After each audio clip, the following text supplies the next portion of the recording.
비폭력의 영웅이었던 인도의 간디에게 가슴 아픈 할리라르라는 아들이 하나 있었습니다.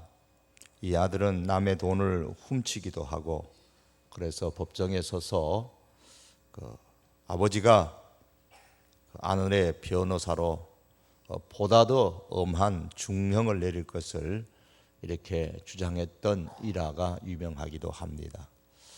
아버지 간디가 죽을 무렵에 그 아들은 알코올 중독과 또 여색에 빠져서 요양소를 전전하다가 이슬람교로 개종을 해서 아버지의 속을 무던히도 썩였던 아들인데, 그 아버지가 돌아가신 장례식장에 나타났는데 아무도 그를 알아보지 못할 정도였다고 합니다. 한때 우리나라의 대표적인 재벌이었던 이병철 씨가 이런 말을 했다고 합니다. 이 세상에서 다른 것은 다 내 마음대로 되었는데 두 가지만은 마음대로 되지 않더라는 겁니다. 그 하나가 골프고 하나가 자식이라는 겁니다. 성경을 봐도 자식 교육이 얼마나 힘든 것인가를 알 수가 있죠. 히스기야라고 하면 영적 암흑의 시대에 신앙의 부흥을 주도했던 사람으로 사람들의 기억에 남아 있습니다. 그런데 히스기야의 아들 가운데 므낫셋이라는 아들이 막내가 있었습니다. 그에 대해서 성경은 이렇게 말합니다. 여호와 보시기에 악을 행하여 여호와께서 이스라엘 자손 앞에서 쫓아내신 이방 사람의 가증한 일을 본받아 그 붙인 히스기야의 헐어버린 산당을 다시 세우며 바알들을 위하여 단을 쌓으며 아세라 목상을 만들며 하늘의 이를 성신을 숭배하여 섬겼다 그랬습니다. 아들이 아버지와 정반대의 길로 걸어갔습니다. 아버지가 이 세상을 떠난 다음에 말입니다. 아버지는 신앙의 길로 갔지만 아들은 불신앙의 길로 갔습니다. 어떤 사람은 이런 므낫세의 왕으로서 다스리던 그 나라를 일컬어서 흰 개미가 나무 속을 다 파먹어 버려서 빈 껍데기만 남아있는 고목과 같은 나라라고 표현을 했습니다. 결국 므낫셋 왕이 죽은 이후에 유다 나라는 더 이상 회복할 수 있는 힘을 얻지를 못하고 그가 죽은 지 56년 만에 나라가 완전히 멸망을 하고 말았습니다. 나라를 빼앗기고 백성들은 비참한 노예 생활을 하기 시작했는데 기막힌 웅덩이 속에 내동댕이 쳐지고 말았던 그 나라의 백성의 뒷면에는 므낫세와 같은 사람이 있었기 때문입니다. 그만큼 그 므낫세의 아버지가 히스기야였다는 사실은 자녀를 신앙으로 양육하는 것이 쉽지 않다는 사실을 보여줍니다. 이 세상에서 제일 힘들고 마음대로 되지 않는 것이 그런 면에서 자녀 교육이 아닌가 싶습니다. 그래서 다른 일들에는 성공한 분들도 자녀에게 있어서만큼은 실패하는 경우를 우리는 많이 볼 수가 있습니다. 그래서 요즘에는 자녀에 대해서 묻기가 참 많이 겁이 난다고 얘기하죠. 제가 일전에 한번 말씀을 드린 기억이 있네요. 남의 자식에 대해서는 잘 묻는 게 요즘은 마치 예의에 어긋나는 것처럼 그런 시대가 되어버렸습니다. 학교 어디 갔니? 물어보면 이제 11월 되면 수능고시도 칠 거고 12월 1, 2월 쯤면은 결과도 나올 텐데 학교 어디 들어갔어요? 물어보기가 참 뭐하잖아요. 그러면 이거 물으면은 징역이 10년형이라고 제가 전에 말씀을 드렸죠. 학교 들어가면 그 다음에 문제가 뭐예요? 졸업했어요? 자녀 졸업했어요? 그걸 물으면 징역 20년이래요. 졸업은 했는데 그 다음이 궁금한 거예요. 직장이요, 직장. 그래서 직장 어떻게 됐어요? 취업했어요? 취업했니? 물어보면 징역 30년에. 직장 가면 그 다음에 뭐 시켜야 돼요? 결혼시켜야 되는데 결혼을 했는지 안 했는지. 결혼했어요? 자녀가 결혼했어요? 물어보는 게 자연스러운 것 같은데 그거 물어보면 징역 40년이라고. 참 무섭잖아요. 결혼을 한 것 같은데 그 다음이 궁금해요. 잘 사니? 결혼했다는데 잘 살아? 워낙 요즘 결혼해놓고 이혼하는 가정들이 많다 보니까 결혼했다는 소식은 들었는데 잘 살아? 그거 물으면 무기징역이래요. 네, 그만큼 여러분 자식에 대해서 묻기가 겁이 나는 세상이 됐다는 것은 자녀 교육이 그만큼 힘이 든다는 말입니다. 그래서 옛사람들은 무자식이 상팔자라는 그런 말을 했는지도 모르겠습니다. 그러나 그럼에도 불구하고 자식은 성경에 이르기를 하나님께서 주신 기업이요 선물이라고 했습니다. 오늘 본문 가운데는 삼손이라는 자녀가 태어났고 하나님께 복을 받은 자녀라 이렇게 소개를 합니다. 24절의 말씀에 보면 그 여인이 아들을 낳음에 그의 이름을 삼손이라 하니라. 그 아이가 자라매 여호와께서 그에게 복을 주시더니. 그 여인이 아들을 낳음에, 이 말씀은 하나님께서 주셨던 약속 가운데 한 가지가 성취되어졌다는 것을 의미합니다. 사사기서 같은 13장 3절에 보시겠습니다. 말씀해 보시면 여호와의 사자가 그 여인에게 나타나서 그에게 이르시되 보라 내가 본래 임신하지 못함으로 출산하지 못하였으나 이제 임신하여 아들을 낳으리니. 예루살렘 땅 가까운 곳에 소라라는 동네가 있었는데 거기에 마노아라는 남자가 살고 있었습니다. 그런데 그 아내가 아이를 갖지를 못했습니다. 하나님께서 그의 아내에게 임해서 아들을 낳을 것이라고 했고 그 약속대로 임신하여 아들을 낳고 이름을 삼손이라 그렇게 불렀습니다. 제가 사사기 말씀을 금요 기도회 때 말씀을 드리면서 그랬지요. 어떤 분은 손이 세 개라서 삼손이라고 했나? 또 어떤 분들은 삼신 할머니의 손자라서 삼손이라고 했나? 전혀 모르는 분들은 왜 삼손이라고 했을까? 이런저런 상상을 합니다. 삼손이라는 이름의 뜻은 작은 태양이다, 태양과 같이 빛난다라는 의미를 갖고 있습니다. 이 이름을 삼손의 어머니가 지어준 겁니다. 왜 이렇게 이름을 지었을까요? 하나님께서 아들을 낳을 것이라고 하실 때에 또 다른 하나의 약속을 주셨기 때문입니다. 5절 하반절입니다. 그가 너 아이가 이제 태어나면 그 아이가 내가 낳을 그 아이가 블레셋 사람의 손에서 이스라엘을 구원하기 시작하리라 그랬습니다. 삼손이 태어날 그 당시에 이스라엘은 블레셋으로 인해서 대단히 고통을 받고 있었습니다. 그래서 하나님께서는 이스라엘을 블레셋에서 구원하시려고 삼손을 태어나게 하시겠다라는 말씀입니다. 그래서 마노아의 아내가 아들을 낳을 때에 그 이름을 삼손이라고 한 것을 보면 그 어머니가 하나님의 약속을 믿었다라는 것이 틀림이 없습니다. 아직은 낳지도 않았어요. 아이를 낳지도 않았는데 너의 아들을 낳으면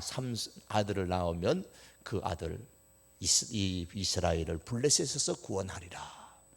이 말을 마음에 담아두고 있다가 아들을 낳으니까 그래, 암울한 이스라엘을 비추는 태양같이 될 것이다. 하나님의 약속을 믿고 그렇게 삼손이라는 이름을 지었던 겁니다. 여러분, 자녀를 통해서 하나님의 계획이 이루어질 것을 그 어머니가 믿었다라는 말입니다. 하나님께서는 우리의 자녀들을 통해서 이루시기를 원하시는 계획이 있습니다. 자식이 하나님의 선물이고 자식이 하나님에 있어서 기업이라면 하나님께서 어떻게 그 기업을 나몰라라 하겠어요? 여러분 가운데 기업 경영하시는 분 계십니까? 기업 경영하면서 나몰라라 하는 기업가가 어디 있어요? 하나님께서 자식을 기업으로 주셨다면 하나님은 우리의 자녀를 통해서 이루시기를 원하는 게 분명히 있는 줄 압니다. 하나님은 우리의 부모 세대뿐만 아니라 자녀의 세대를 통해서도 영광 받으시고 찬송 받으시기를 참으로 원하십니다. 삼손이 점점 자랐을 때에 오늘 성경은 하나님께서 그에게 복을 주셨다고 말씀을 합니다. 어떻게 삼손이 이런 하나님의 복을 받을 수 있었을까요? 하나님의 계획에 의해서 태어났기 때문에 물론 그럴 수 있을 것입니다. 그러나 삼손이 어떻게 하나님의 복을 받을 수 있었는지에 대해서 우리가 오늘 본문에서 좀 더 깊이 생각해 봐야 될 내용이 있습니다. 그것은 임신을 하지 못하고 있었을 때에 하나님께서 마노아의 아내에게 임신할 것이라는 기쁜 소식을 주면서 그에게 명령하신 말씀이 있습니다. 3절 하반절과 4절입니다. 이제 임신하여 아들을 낳으리니 그러므로 너는 삼과 포도주와 독주를 마시지 말며 어떤 부정한 것도 먹지 말지니라. 이 말씀에서 너라는 대명사는 삼손이 아니고 이 마노아의 아내를 가리키는 단어입니다. 그러므로 마노아의 아내가 아이를 낳고 또 아이를 기를 때에 그 남편이 아이를 기를 때에 포도주를 마시지 말고 독주를 마시지 말고 어떤 부정한 것도 먹지 말라라는 하나님의 말씀을 지켜야만 한다고 하나님이 말씀하셨습니다. 남편인 마노아가 아내로부터 아들을 낳을 것이라는 말을 듣고 기도했습니다. 그때 하나님의 사자가 다시 나타나서 마노아에게도 똑같은 말씀을 주셨는데 그 말씀이 13절과 14절의 말씀입니다. 삼손의 부모가 이 하나님의 명령을 지켰을까요? 안 지켰을까요? 지켰을 겁니다. 태중의 아이를 가지고 있으면서 하나님의 말씀을 지키고 그 아이가 약속대로 태어났을 때에 그 아이를 낳아 기르면서 하나님의 말씀을 그 부모가 지켜 나아갑니다. 여러분, 우리가 서두에 말씀드린 것처럼 자녀 교육이 너무너무 힘들어요. 그걸 신앙으로 양육하기가 참 많이 어렵습니다. 그러므로 우리가 하나님의 말씀을 지키면서 자녀를 양육한다는 것은 그것은 기적과도 같은 겁니다. 어떤 사람이 기적을 많이 베푼다는 스승을 찾아 나섰습니다. 드디어 그 사람이 고생 끝에 스승의 집에 찾아갔는데 그 집에 들어가려고 하는 순간에 그 스승의 제자와 맞부딪혔습니다. 그래서 이 사람이 이 제자에게 한번 확인해 보고 싶은 것이 있었습니다. 당신의 스승은 그렇게 기적을 많이 베푸는 분이라고 내가 듣고 찾아왔는데 그게 사실입니까? 라고 물었더니 그 스승의 제자가 이런 대답을 합니다. 글쎄요, 소문에 듣자 하니까 당신네 나라에서는 사람이 소원을 빌어서 하나님이 들어주시는 것을 기적이라고 하는가 봅니다마는 우리나라에서는 하나님의 소원을 사람이 척척 들어주는 것을 기적이라고 부릅니다. 그런데 어떤 기적을 지금 말씀하시는 겁니까? 라고 물은 겁니다. 무슨 뜻입니까? 우리 편에서 볼 때의 기적이 있고 하나님 편에서 볼 때의 기적이 있는데 그게 다르다라는 말입니다. 우리는 죽을 병에 걸린 사람이 낫고 소경이 눈을 뜨고 파산했던 기업이 다시 일어나고 그러면 기적이라고 말합니다. 하지만 하나님의 편에서 볼 때에 그런 것은 너무 손쉬운 일이라는 겁니다. 하나님의 편에서는 기적이 아니라는 거예요. 세상을 만드시고 사람을 만드시고 이 우주를 움직이시는 하나님이신데 병 낫게 하는 것쯤이야 뭐가 그리 대수롭겠냐는 말입니다. 그런 일은 하나님에서 볼 때의 기적이 아니고 하나의 일상적인 일에 불과할 것입니다. 제가 여기에 있는 이 컵을 이렇게 들면 개미가 보면 이야 기적이다 그럴 겁니다. 그러나 저한테는 이거 아무것도 아니잖아요. 하나님이 그렇습니다. 그렇다면 하나님 편에서 볼 때의 기적이라는 건 어떤 것일까요?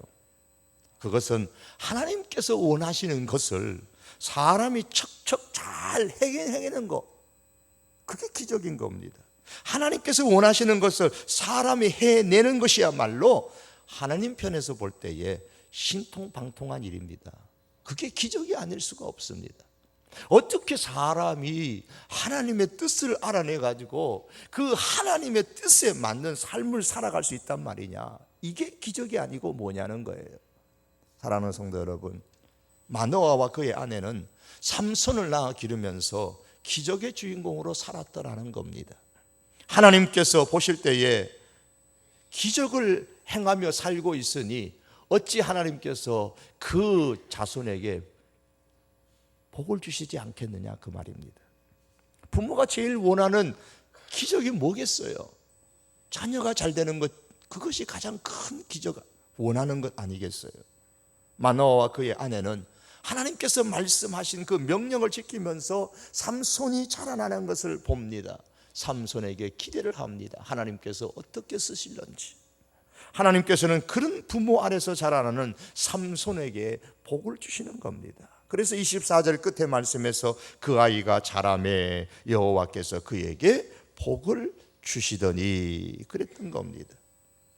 누군가가 이 골프와 자식이 닮은 점이 10가지가 있다고 합니다.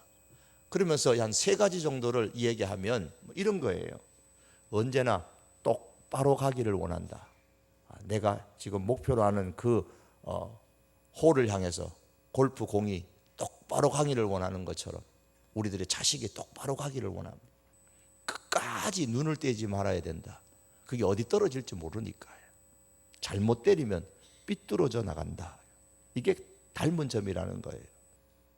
골프공이 똑바로 가기를 원한다면 골프를 치는 사람의 그 자세가 똑발라야 되고, 자녀가 똑바로 가기를 원한다면 부모의 자세가 먼저 똑발라야 합니다. 하나님의 말씀에 순종하는 그 부모의 슬하에서 자라나는 자녀는 하나님의 복을 받습니다. 물론 자녀가 복받을 그릇이 되어야 하는 것은 전제되는 당연한 순서죠.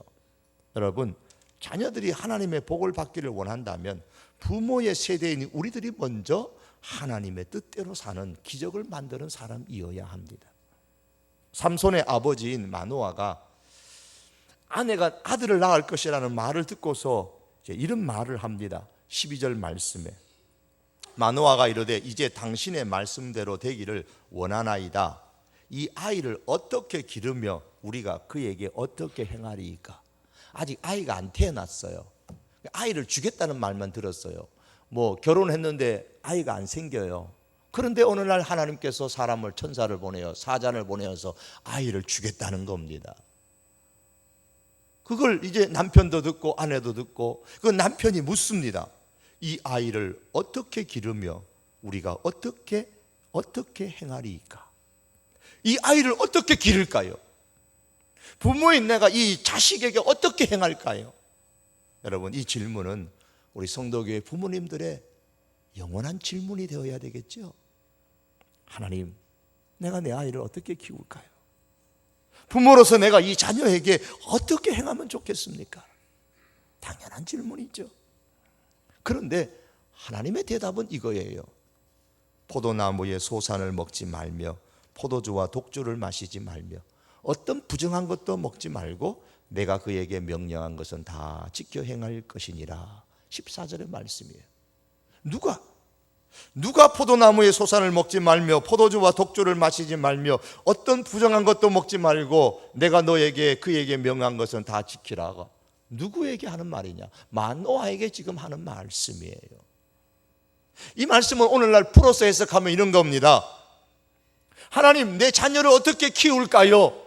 그럴 때 하나님께서는 그래, 이렇게 키워라 저렇게 키우라고 말씀하지 아니하고 부모인 내가 하나님 말씀을 먼저 잘 지켜라, 그렇게 말하는 겁니다. 부모가 먼저 하나님 앞에서 깨트려져야 된다고 말씀하는 겁니다. 부모가 먼저 하나님 앞에서 무릎을 꿇고 넘어져야 된다는 겁니다. 부모가 먼저 하나님의 말씀에 순종해야 한다는 겁니다. 그때에 하나님께서 그 자녀에게 복을 주시는 겁니다. 이 마노아의 마음에는 하나님께서 약속하신 이 자녀가 태어나면 이 자녀를 한번 멋지게 키우고 싶은데, 하나님, 이 자녀를 어떻게 키우면 되겠습니까? 하나님의 대답은 내가 먼저 하나님께 순종해라. 부모에게 하나님이 말씀합니다. 그러면 너의 자녀를 내가 복을 주겠다고 말씀합니다. 여러분 중에 부모의 세대가 하나님을 믿지 못한다면 어떻게 합니까? 교회 안에서 영적인 아버지, 영적인 어머니를 찾으십시오. 이를 위해서 기도하십시오. 그리고 그들의 영적인 후원을 받고 그들의 기도의 후원을 받으십시오. 그리고 그분들의 신앙을 본받아서 더 열심히 하나님의 말씀을 붙잡으시기를 바랍니다. 그 영적 부모의 주님을 향한 그 열정과 그 신앙이 바로 그 자손에게 복으로 내려가는 겁니다. 삼손이 그러면 하나님께로부터 복을 받았다고 했는데 그 받은 복이 무엇일까요? 25절의 말씀입니다. 소라와 에스다올 사이 마하네단에서 여호와의 영이 그를 움직이기 시작하셨더라. 24절 끝에는 여호와께서 그에게 복을 주시더니 그랬는데 그 복이 무엇냐? 여호와의 영이 그를 삼손을 움직이기 시작하셨다라는 게 복이에요. 여호와의 영은 성령을 의미합니다. 구약시대에도 창세기로부터 성령이 존재하고, 아니 창세 이전부터 성령 하나님은 존재하십니다. 그러나 구약에 임하신 성령님은 특별한 사람에게 특별한 일을 위하여 특별한 경우에 임재하셨습니다. 삼손에게 복을 주시는데 그 복이 성령이 임하여서 삼손을 움직이기 시작한, 이것이 바로 복입니다.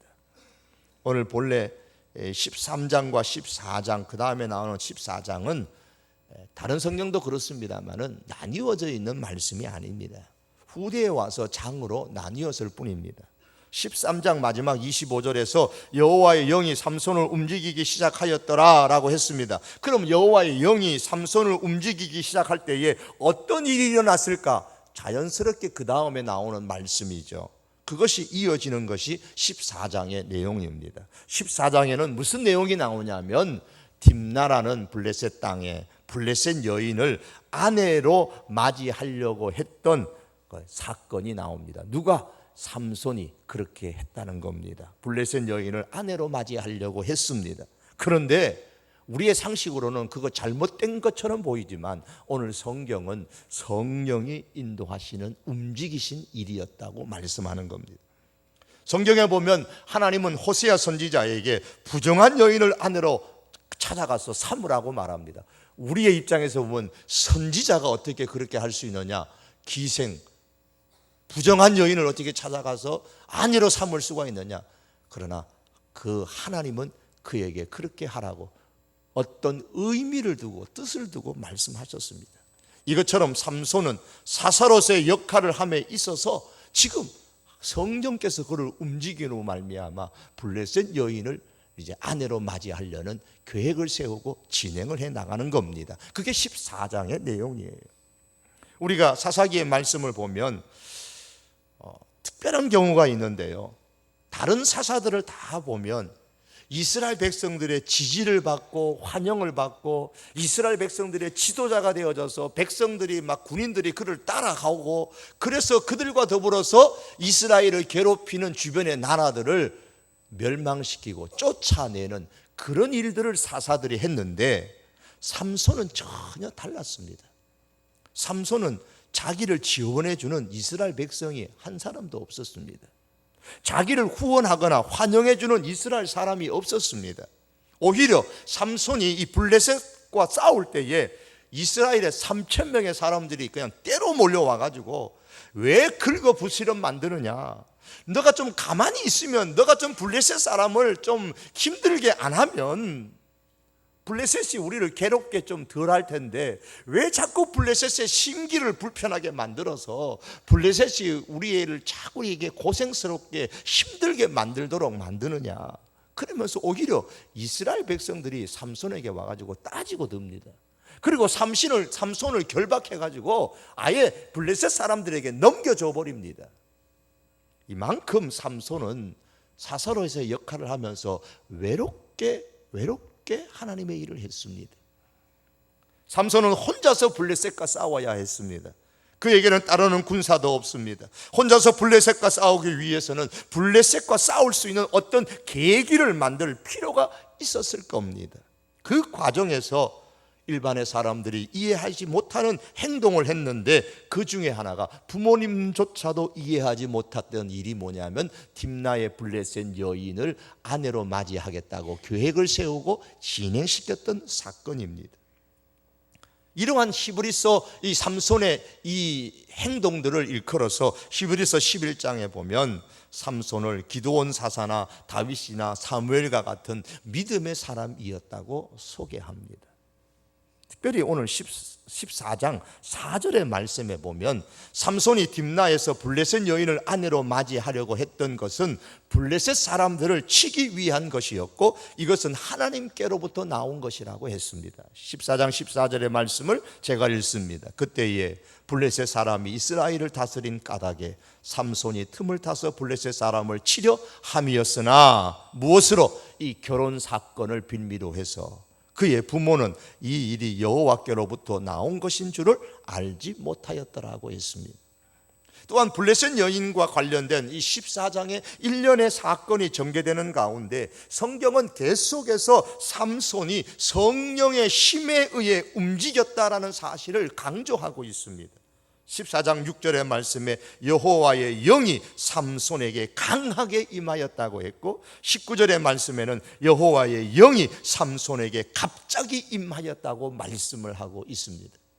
이를 정리하면 13장 25절 말씀처럼 여호와의 영, 성령이 삼손을 움직이기 시작했고, 이것이 바로 14장의 딥나에서 블레셋 여인과의 결혼과 관련되어진 사건입니다. 그러므로 하나님께서는 삼손에게 복을 주셨는데 그 복은 바로 성령이, 여호와의 영이 삼손을 움직인 사건입니다. 성령에 의해서 움직이는 삶은 하나님의 복입니다. 삼손이 이 복을 받았습니다. 사랑하는 성도 여러분, 우리가 자녀 문제에 있어서 자신 있게 자랑할 수 있는 사람은 아마 우리 가운데서도 아무도 없을 겁니다. 자녀들은 마치 무엇과 같으냐? 메뚜기와 같아요. 어디로 튈지를 몰라요. 지금은 가만히 있는 것 같아도 언제 또 부모가 상상하지 못한 방향으로 튀어나갈지 모르는 것이 우리들의 자녀들입니다. 어디로 뛸지를 모릅니다. 그래서 자녀를 양육하는 데에 있어서 부모로서의 한계가 있습니다. 우리가 그것을 먼저 하나님 앞에 인정해야 합니다. 이것을 참으로 하나님 앞에서 우리가 인정을 한다면 우리는 성령 하나님께 우리의 자녀를 맡길 수 있어야 됩니다. 하나님의 영이, 성령이 우리 자손을 붙잡으셔서 움직이도록 우리가 그렇게 기도해야만 합니다. 성령께서 우리의 자녀들을 붙잡아 움직이시도록 우리가 먼저 하나님 앞에 바로 설 수 있어야 합니다. 사랑하는 성도 여러분, 자녀의 미래는 부모로서의 우리가 아니고 하나님이십니다. 이 사실을 우리가 바로 인정하고 우리들의 자녀들에게도 가르칠 수 있어야 됩니다. 자녀들이 공부에 벌벌 떨고 있습니다. 자녀들이 직장 문제로 벌벌 떨고 살아갑니다. 무거운 짐을 지고 살아갑니다. 결혼 문제로 벌벌 떨며 살아갑니다. 자녀만 그렇습니까? 그 부모도 그러합니다. 우리는 그러한 자녀들을 향하여, 그러한 내 자신을 향하여 우리는 분명하게 인정해야 됩니다. 내 자녀의 미래는 부모인 내게 달린 것이 아니고 하나님께 달려있다. 그렇다면 부모인 우리가 하나님께 먼저 순종하며 나가고, 성령께서 우리의 자녀들을 붙잡아서 자녀들에게 임재하셔서 이 자녀들을 움직일 수 있도록 우리가 기도해야 되는 겁니다. 우리의 자녀들에게 분명하게 말해야 됩니다. 아들아, 딸아, 부모인 나도 너의 인생을 모두 책임질 수가 없구나. 나도 너의 인생의 미래가 어떻게 될지 다 알지 못한다. 그러나 한 가지 알아두어야 될 것이 있는데, 부모인 우리보다 너를 더 잘 아시고 너의 연약한 부분, 내가 아파하는 부분을 너보다도 더 잘 알고 사랑하시는 하나님이 계신다. 너를 고아와 같이 외롭게 버려두지 아니하시는 성령님이 계신다. 너를 위해서 지금도 눈물로 간구하는 예수 그리스도가 계신다. 이 사실을 우리가 바로 인정하고 가르칠 수 있기를 바랍니다. 여러분, 이것은 우리의 자녀들이 대학에 들어가느냐 못 들어가느냐 보다도 더 중요한 문제예요. 이것은 우리들의 자녀들이 직장에 들어가느냐 못 들어가느냐, 결혼하느냐 못하느냐 보다도 더 중요한 문제입니다. 우리가 이것을 우리들의 자녀들에게 잘 가르치십시다. 나를 가장 잘 아시는 분은 부모가 아니요 성령 하나님이신 것을 가르치십시다. 에스겔서 47장에 보시면 에스겔이 환상을 보는데 성전의 동쪽 문지방 밑에서 물이 그냥 졸졸졸 흘러나와. 그것이 점점 많이 나오더니 마침내는 강을 이루고 그 강물이 바다로 흘러들어갔는데, 그동안에 죽어 있었던 바다의 물들이 이 강물로 통하여서 다시 살아났습니다. 그 강물줄기를 사이에 두고서 양쪽에는 나무들이 자라나고 열매가 맺고 그 강물들을 받아들인 바닷물들은 살아나서 다시 고기들이 막 살아나기 시작했습니다. 이 물이 바로 성령의 물입니다. 사람의 영혼을 살리는 성령의 물입니다. 성령은 영혼을 살립니다. 사람을 살립니다. 잘못 나간 단연하 할지라도 성령의 물이 흐르면 다시 살아날 수가 있습니다. 가정을 살리는 성령의 물입니다. 깨어진 가정도 성령이 임하여 성령께서 움직이시면 다시 회복될 수가 있습니다. 그러므로 여러분, 발목까지가 아니라 허리에 가슴까지 성령이 임재하시도록, 그래서 우리의 가정을 움직이고 우리의 자녀를 움직이도록 우리가 그렇게 우리 하나님 앞에 먼저 바로 서고 우리 자녀들을 가르치십시다. 이를 통하여서 성령이 움직이는 우리들의 자녀들이 되고 성령이 움직이는 가정이 됨으로 통해서 우리 부모의 세대보다 다음 자녀의 세대가 더 하나님의 복을 누릴 수 있는 믿음의 식구들을, 우리 모든 성도 교회 교우들의 가정이 될 수 있기를 주님의 이름으로 축복합니다. 기도하시겠습니다. 하나님의 복이 삼손에게 임하고 여호와의 영이 삼손에게 임하시고 붙잡으셔서 움직이기 시작하였던 것처럼, 그리하여 삼손이 성령의 이끌림을 받으면서 주의 일들을 감당했던 것처럼 주님, 우리의 자녀들이 이렇게 되기를 원합니다. 성령의 사람이 되고 성령께 붙들려 움직이는 자손들이 되기를 주여 간절히 소망합니다. 주님, 어떻게 이 자녀들을 양육할까요? 어떻게 행할까요? 하나님께서 우리에게 먼저 부모인 우리 세대를 향하여 너희가 먼저 하나님의 말씀 앞에 순종하고 구별하여서 세상을 살라고 하였사오니 주여, 우리도 이 말씀 붙잡고 하나님의 백성으로 구별하여 이 땅을 살아갈 수 있게 하여 주시옵소서. 이를 통하여 우리의 자녀들이 하나님의 복을 누리며 우리 부모의 세대보다 더 큰 하나님의 복을 누릴 수 있는 다음 세대 되게 하여 주시옵소서. 예수님의 이름으로 기도하옵나이다. 아멘.